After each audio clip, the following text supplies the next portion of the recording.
Hello friends, welcome back. Let us continue with our 8th module, that is positive organizational scholarship. We have discussed at length about this aspect of group behavior in terms of well-being, in terms of virtuousness, in terms of meaning in work. Today I will talk about another positive deviant behavior which comes under positive organizational scholarship, that is mindfulness at work. This is one of the most recent researched aspect of human behavior in group dynamics and in the area of organizational behavior. The significance of discussing about mindfulness at work actually focuses on an individual's own intent, attention and attitude. How we respond to a particular situation, to a particular event or to the behavioral pattern of the members of the group or the whole organization. Although as a layman we understand the meaning of this term to be aware of oneself or others, but how this term mindfulness or mindfulness at work can be applicable at workplace or in group behavior plays a very significant role in organizational behavior. So, right now I will discuss about the basic understanding and definition of mindfulness. So, basically it is an adaptation and practice that emerged from Buddhist theories. No doubt this practice also has some, and most of the time it has ground roots from Indian mythology as well. So, the work of Kabat-Zinn in the 1994 popularized this term in every aspect of human behavior, related it to human behavior and pushed the incorporation of this term mindfulness in organizations. So, that is how the term has been popularized most of the time as mindfulness at work. So, a very nuanced and a very general understanding of the term definition is paying attention in a particular way, on purpose, in the present moment and non-judgmentally. Now, here three ways has been mentioned in the definition, that is on purpose, that is whatever the stimulus we are exposed to, we are just focusing on that stimulus and ignoring the other experiences. In the present moment, that means whatever stimulus we are exposed to in that particular moment, that is more important than any other thing. That is in the present moment.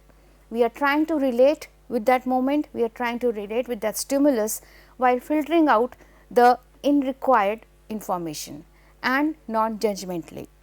We can absorb the situation, we can absorb the information we are receiving through the stimulus, but we cannot judge that situation based on our previous experiences or past experiences.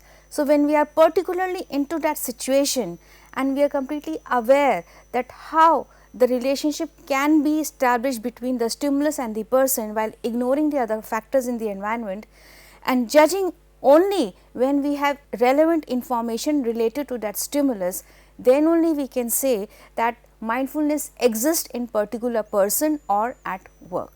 So, mindfulness is commonly conceptualized as an adaptable condition of an individual having heightened attention and non-judgmental awareness about recent event, which include affective, cognitive and physical experiences. How we perceive the stimulus or the event or the situation, how we are influenced emotionally by that particular event and how we are physically getting affected by that stimulus. It should be totally as one in form of the awareness about ourselves, that how we are relating to with the stimulus and to what extent we are aware of that stimulus. So, there is completely nothing between two aspects, that is the individual and the stimulus, and the rest of the world is standstill or aside. So, this is a general notion for mindfulness. That means we are aware and we are stable enough based on our awareness. So, it is a heightened state of involvement and wakefulness in the present moment while paying attention to the stimuli, that is both within the external environment and the internal emotional states, and processing stimuli without reactivity or judgment. Until and unless the stimulus and an individual are not absorbed into each other, the reaction should not come in a way that the reaction will be judged as judgmental or very much conclusive, rather it should come, the interpretation should come in a very meaningful and constructive manner. So, when we are talking about mindfulness and we are focusing on self awareness or stability while focusing on the inner state and the external environment, then this requires three core elements. The first is intention, the second is attention, and the other is attitude. So, when these three elements are being combined, there is amalgamation of these three elements of mindfulness, then the process of mindfulness can be very much active and precise. So, let us go into detail about intention. This involves knowing why we are paying attention. There has to be some reason that why we are getting influenced by a particular stimulus in the environment.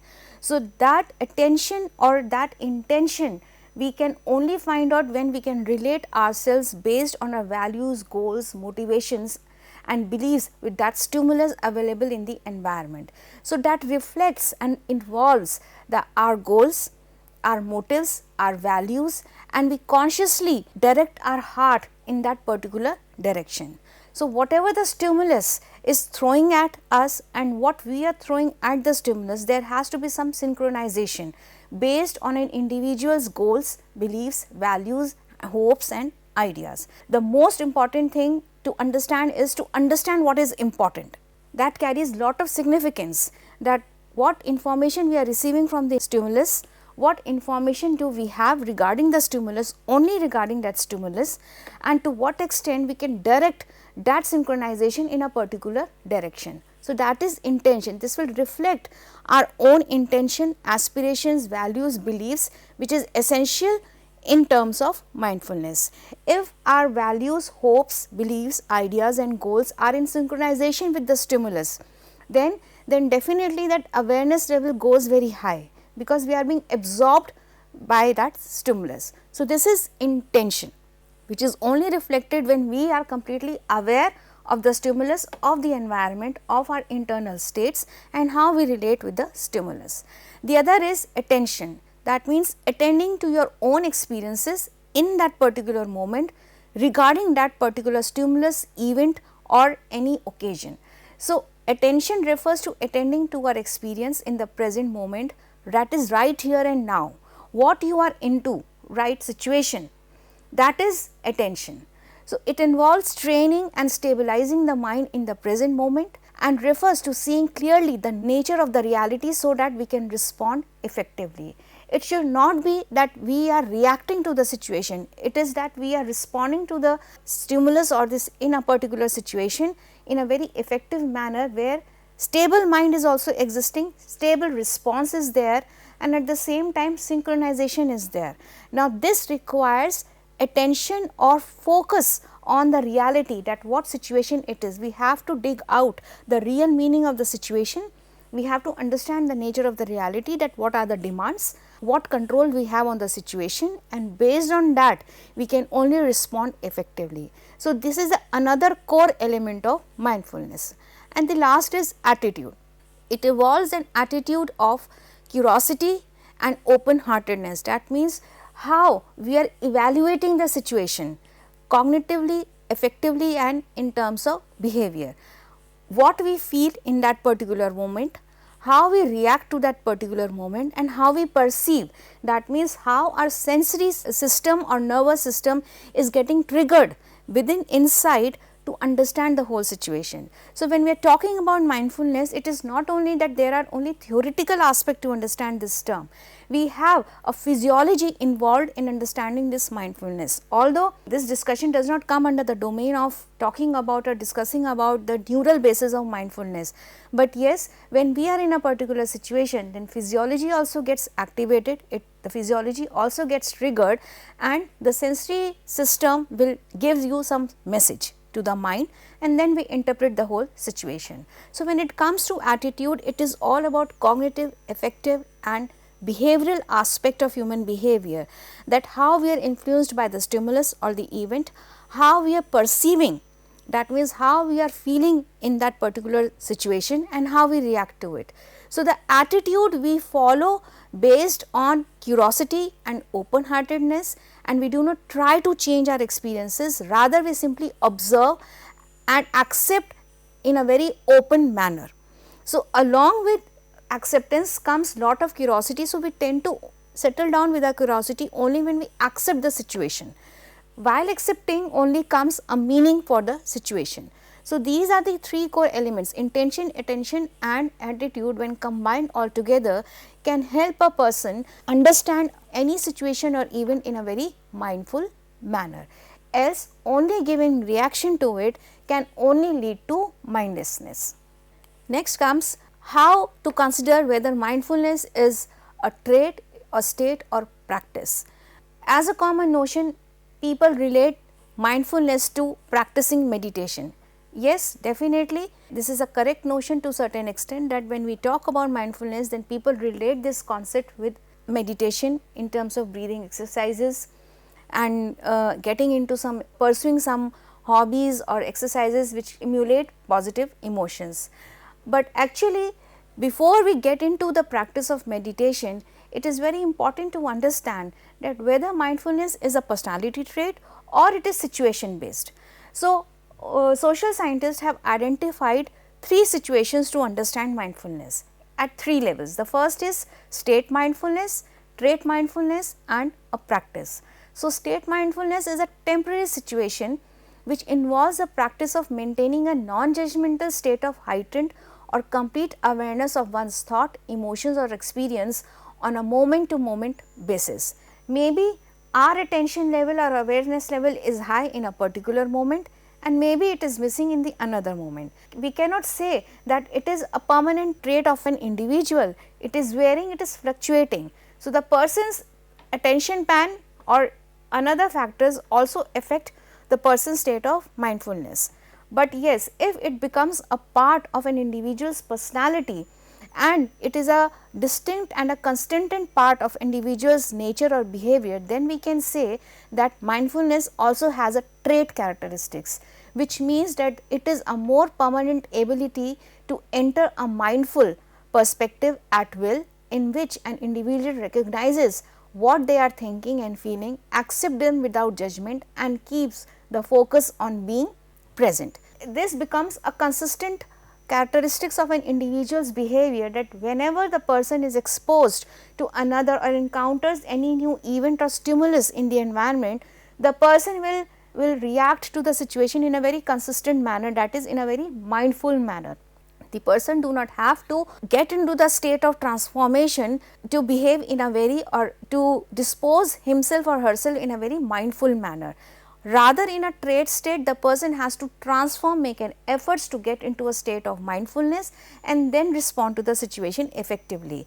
Whereas, if it is a trait, then that transformation is automatic and the response will be very much effective in a very automatic manner. It becomes an automatic function of an individual behavior.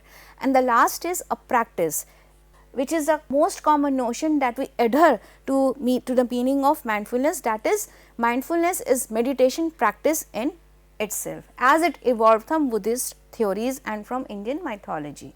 So, we can only reach to a state of practicing mindfulness when we understand the significance, the vitality, that why we have to be mindful in our own behavior. Next comes, what is mindfulness in the workplace? We have got an outline understanding of what is mindfulness, but how to execute, understand mindfulness in the workplace? Definitely the whole meaning can be substituted at workplace, which means that it is a degree to which individuals are mindful in their work setting. Earlier we were discussing in a general notion in our day to day life behavior, but particularly when it is workplace, then also we will say that it is a degree to which individuals are mindful in their work setting. But how that work setting has to be so much absorbing to an individual that the person responds in a very effective manner, which has some positive organizational consequences. So, according to Brown, Rion and Creswell, mindfulness is a receptive attention and to an awareness of present moment events and experiences. Now, organization is a dynamic word. Every now and then people are exposed to different kind of demands, different kind of controls, different type of exposure, events and stimulus, because there is so much of rough competition, cutthroat competition and rapid changes takes place in the markets. So, how the person is able to control and manage these kind of stimulus in the environment in terms of competition, in terms of resources, in terms of growth and development and positive consequences, then every time the person as an employee has to be very mindful, because that awareness level has to be high, how the person is receptive to that stimulus in the organization based on his or her experiences. So, mindful employee will take in what is happening in the workplace and not react to it, rather simply taking in information from their surroundings. It is not that one information has been received by the employee and the employee as an individual will react to that situation. The person will absorb in that information, interpret in a very meaningful manner and then try to respond in a very effective manner. They will non-judgmentally approach their work and their relations with other colleagues and management. Having one information in their mind and then reacting to the managers or to the colleagues will not give any solution to the problem. Rather, absorbing that information, giving more meaningful interpretation to that information will help that employee to continue to work with the management and co-workers in a very lucid manner. So, here we are talking about a very thin line difference, that how managers and employees need to work in a very mindful manner. So, it is the extent to which an organization captures the discriminatory details about the emerging threats and creates the capability to act in response to those details swiftly and derive employees' ability to successfully manage complexity, dynamism and error intolerance. Now, intolerance definitely will exist in any organization. Any bad news can break the morale of the employee. That happens with everybody who is working as an employee in any organization. Now, the person will suffer from some kind of stress or strain or pressure on himself, but how to manage that pressure?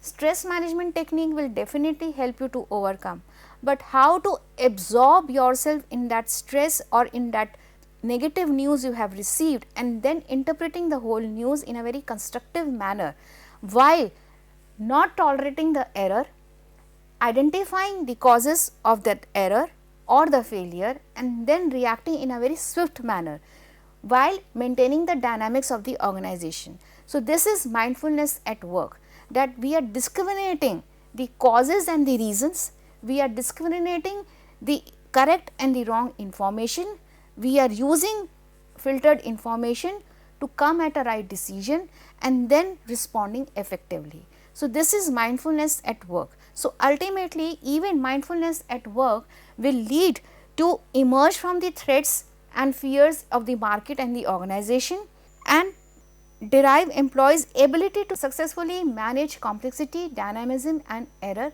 intolerance. Now, when these three are in line within an employee, that they are dynamic, they have the ability to manage complexity and they have tolerance to bear the error with correct solution, then we can say that employee is considered as a mindful employee.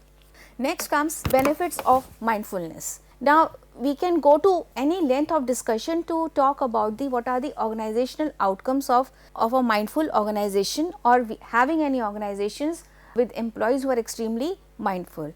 But the benefits of mindfulness actually goes beyond imagination, that how mindfulness in the workplace has very deep impact, deep positive impact on employee. So, let us discuss those benefits in detail. The first is that mindfulness operates to control these automatic cognitive processes. Here automatic cognitive process means that once we have received the task from the management, then how mindfully we are using those resources to complete that one particular task. We are overloaded with different kind of tasks at work. It is not only one job to perform. Every manager has to perform different kind of tasks. They indulge in multitasking. But the idea is that if you are talking about mindfulness at work, then it actually talks about that how one particular task that has been taken should not contradict with the other task, and at the same time the employee is using his own personal or organizational resources to an extent that one task becomes a priority and how that task can be completed in a very successful manner. So, completing this task, attending the task in a complete manner, maybe it will take longer period of time to complete, but ultimately when we are completing the task, then only we should shift on to the other task. So, when we are making a task a priority based on the available resources, then the cognitive processes also become streamlined, because there is no shifting of the of attention from one point to another. So, this is the understanding that how we are responding to our job in a very mindful and effective manner. We have so many tasks to do, but doing one task, focusing on it in deep manner while using the resources in effective manner and then shifting to the new task. In that case, there is no conflict. We are not confronting any conflict while performing number of tasks at a time. So, in that case, the cognitive process or understanding that how the task has to be performed, what kind of knowledge has to be applied to perform a particular task will streamline the cognitive process. So, this is the first benefit of mindfulness in the workplace. The other is that mindfulness practice cultivates a process of reperceiving or a shift in consciousness. That means, mindfulness helps manage highly reactive thoughts and feelings before they overtake behavior.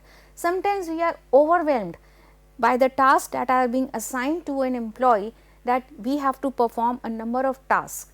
We become overwhelmed while receiving so many instructions from the higher authorities, and it leads to giving certain reactions to the system, and sometimes it leads to conflict also.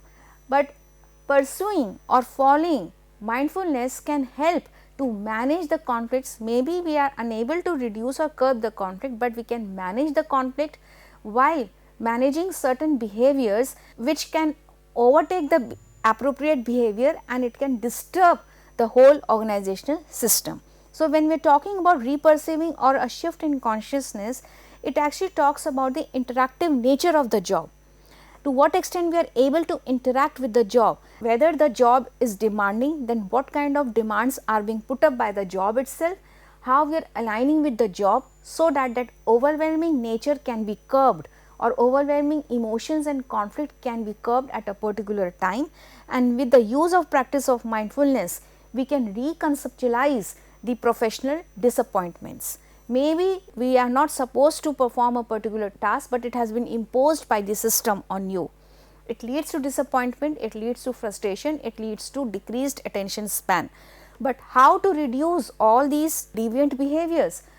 This is the only way when we try to identify what has been expected to perform, what is the demand of the job, what we are up to perform that job. Once we are able to synchronize, refocus or reshift or reperceive the whole situation and back to our conscious level, then it is easy for us to perform that task. So, in the right conditions, supervisors may assist people in regulating their emotions by emphasizing different aspects of the situation and augmenting their employees' sense of control over the experience.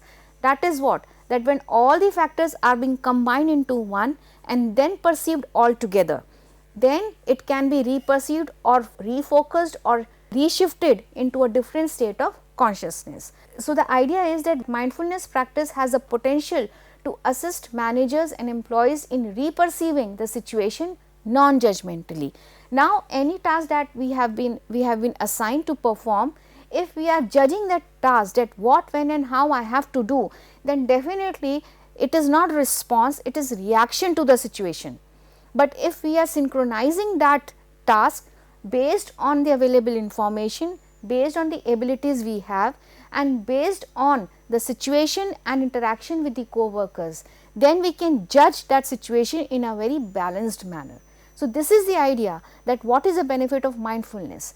So, this reframed perspective opens doors to provide more constructive feedback by emphasizing employee strengths and operational obstacles, and managers affirm that each disappointment need to reflect on employees' essential worth or abilities.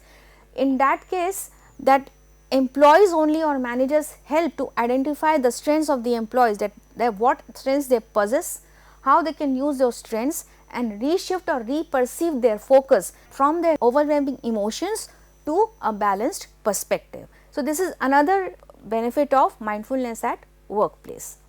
The other is that mindfulness training increases social connectedness. Careful examination, cultivation of emotions and feelings, and identifying emotions of the employees from moment to moment basis.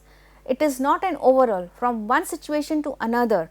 To what extent managers and employees itself are trying to understand the emotions, then they are highly acceptable by each other. Once their emotions are being accepted, then they become non-judgmental, because they have that understanding that my emotions have been understood by the system, by the managers, by the leaders, by the co-workers, and ultimately they have accepted each other and they become socially connected. So, once they are connected to each other at emotional level, there is more social connection, there is more transference of emotions, positive emotions, there is more upward spirals, and at the same time they are able to regulate, self-regulate their emotions, sentiments pertaining to their work, pertaining to themselves. So, once they are able to balance their emotions in perspective of their work, then they are emotionally intelligent in terms of balancing their emotions. They are becoming aware of their own emotions and they are becoming aware of the co-workers' emotions. So, that make them extremely emotionally intelligent, and that training through mindfulness may support a shift from relentless depersonalizing focus on results to a shared emphasis between results and relationships. That means there is more personalization of emotions among members. Once they are mindful enough to understand the fact that they are together, everybody has some sort of emotions, be it negative and positive. Once we accept those emotions of ones and others in a very acceptable manner, then that synchronization of emotions is streamlined and it is possible enough, and there is less or reduced depersonalization.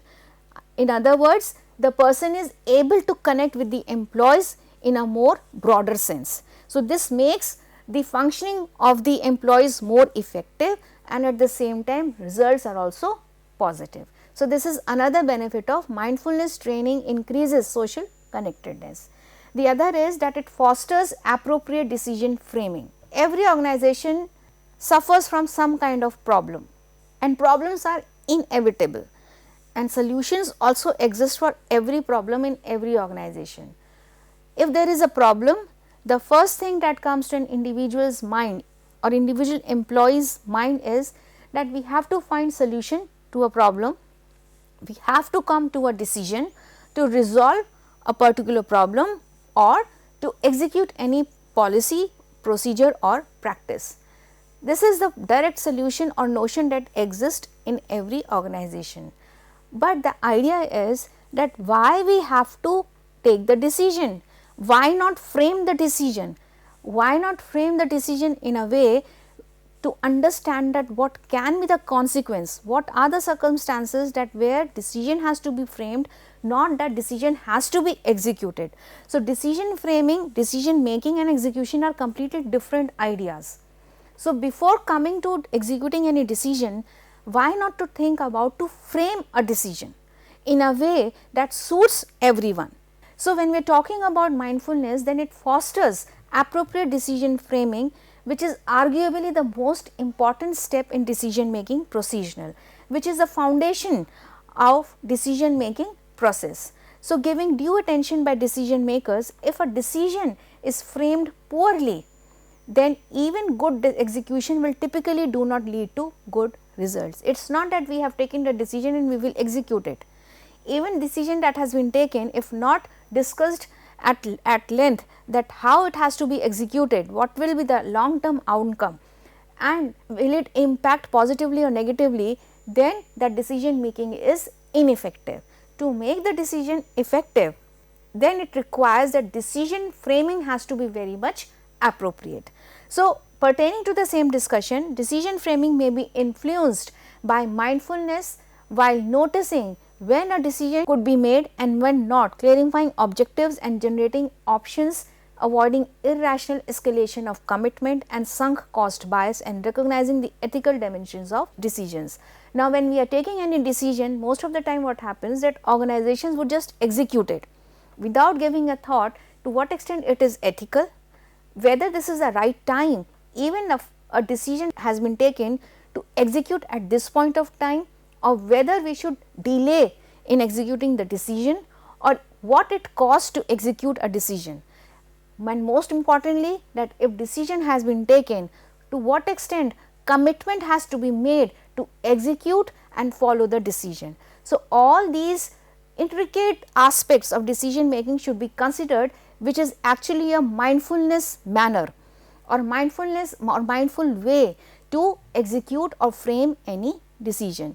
So, mindfulness actually helps to identify the distinction between decision framing and decision making or decision execution. So, in these two, decision framing and execution, so many intricate things exist. For example, ethical dimensions, whether the time is correct or not to execute any decision, what and how it can impact to some quarter of employees and not to some quarter of employees, whether decision can be delayed to have a major impact on the employees. When all these aspects are not considered, it can be said that the decision making was not mindful. Rather, if decision framing becomes the major area of attention in decision making process, then we can say that mindfulness exists in any organization, or mindful behavior leads to appropriate decision framing for appropriate consequences. And the last is reverting a failing course of action. We have framed the decision, we have executed the decision, but that decision execution should not become a phenomenon process that everyone has to commit to that decision. Even if decision has failed, then a mindful organization or mindful employee or manager should take the responsibility of the results of the decision that has been executed and undo it, because the cost that has been paid by the employees because of wrong decision making or execution, that will impact the organization in long run. So, there should be no long run commitment to a particular decision. So, here reverting a failing course of action is very important, that if decision has been done, then a mindful employee or manager will definitely have the ability to undo or undone that decision, so as to stop or curtail the cost that has imbibed or it has incurred on other assets of the organization. So, mindfulness helps individuals realize when to discontinue a formally chosen course of action. The irrational commitment makes individuals persist in a failing course of action. Why? Even if the course of action is executed, then because it has been imbibed, it becomes a human nature that a decision has been implemented, we have to follow it. It should not be like that. Taking a mindful decision means that even if course of action is not successful, it should be stopped while considering that what will be the impact in long run. But being mindful helps employees to overcome or let go of the sunk cost. Mindful practices has the potential to assist managers and employees in reperceiving the situation non-judgmentally. Now, if the managers are just focusing on the cost itself, then definitely the organization will incur more loss in money or resources. But if the decision has been reverted by the employees, then definitely it is going to let go that cost and take a better decision to overcome those losses. So, a practice of mindfulness places this orientation toward defeat squarely in the hands of both managers and employees, enhancing the capacity of all professionals to identify and distance themselves from their emotions so as to prevent painful or possibly career limiting emotionality from interfering with constructive communication among team members and clients.